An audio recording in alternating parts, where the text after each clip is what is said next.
Welcome to the Beyond the Limits podcast, beautiful people. Thank you for tuning in. Okay, so because of the juicy content, honey, I could only post a snippet of the podcast here on YouTube, but you can click on the link in the description to listen to the full episode. Is that we were all created by an energy that most called sex. That's right. We would not be here without sexual energy.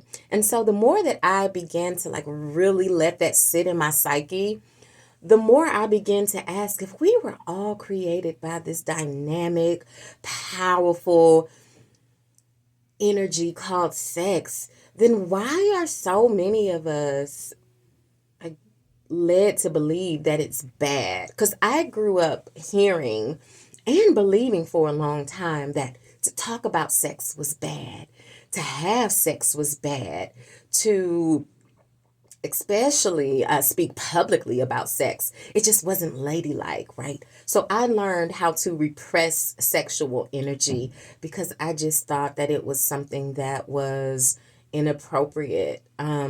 But the more I grew and matured, the more I began to have questions, okay? And so I'm curious to know, what did you learn about sex? Did you learn that it was something that was positive or is positive? Or did you learn that it is something that is a no-no? Even though, we did it anyway. Even though we were still sneaking.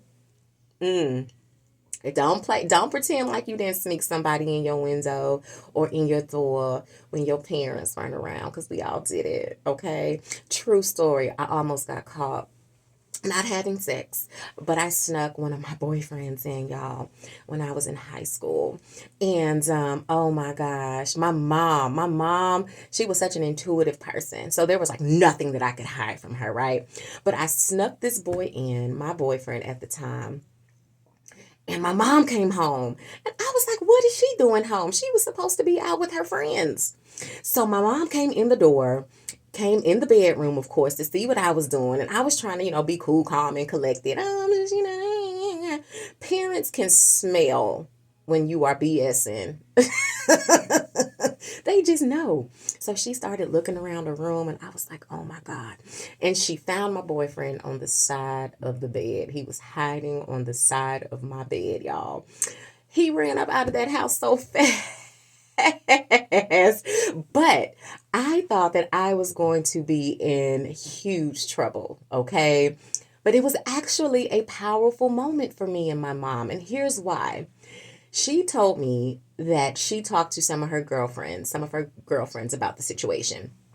And they gave her some advice. And she came to the conclusion that I was growing up and that I had interest, of course, in boys, and that I was beginning to tap into my sensuality and my sexuality. And my mom was so dope. Rest in peace, mama. I love you. My mom was so dope. She let me do that. And she let me find my way. Now, I knew not to take it too far because Wanda didn't play, okay? But she gave me the permission to figure out who I was as a young woman, sensual being that was attracted to boys. And I appreciate her for that. That is something that I will never forget. So I'd like to know, what did you learn about sex? Did you learn that it was okay to feel pleasure? Did you learn that it was okay to be a sensual, sexual, powerful being?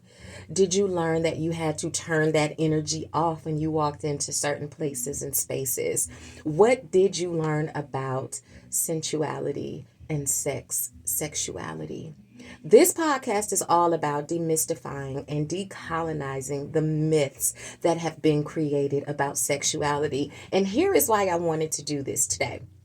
Sexual energy is such a powerful energy. Obviously, I wouldn't be here doing this podcast without it. You wouldn't be listening or watching without being created by sexual, powerful energy. So if we denounce it in my opinion, we are denouncing a part of ourselves, right? Because we are sexual energy. Sexual energy created us. So if we turn it off, if we denounce it, if we think that it is bad, if we're told to repress it, if we don't acknowledge it, then we are avoiding such a powerful part of ourselves that created us. It created us, right? So decolonizing. And what I mean by decolonizing, let me break that down. When I say the word decolonizing, I mean removing ourselves, the way that we think and see ourselves and see the world, from these stipulations and standards and stereotypes and regulations and rules that have been created by man to tell us how we should interact amongst or in the world, how we should show up in the world.